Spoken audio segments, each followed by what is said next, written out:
এমন সুন্দর একটি গাছ দেখেন, মাত্র 2 দিন আগে গাছটা এরকম আছিল, এত সুন্দর আছিল গাছটা।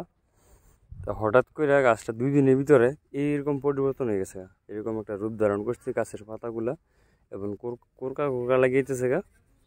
এই যে এই যে অবস্থা, এই গাছে কিন্তু বেগুন আছে মাশাআল্লাহ। এই যে কিন্তু গাছ প্রায় নষ্টের দিকে, মানে এমন অনেকগুলা গাছ এরকম হয়ে গেছে, অনেক গাছ যা বলার বাইরে। এই যে আরেকটা গাছ এরকম, পাশাপাশি যে আরেকটা গাছ। মোটামুটি এরকম হইলে, এরকম এত টাকা খরচ করে বেগুন ক্ষেত করলে যে এরকম হয় গাছের পরিস্থিতি, তো মন খুবই খারাপ লাগে।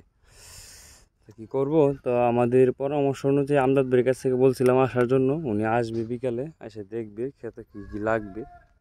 এই যে দেখেন অনেকগুলা গাছই, এই যে পরিস্থিতিগুলা। তো কি বলার কিছু নাই। তো এটার অবশ্যই ওষুধ আছে, ওষুধটা আনতে হবে আমাদের যাইয়া।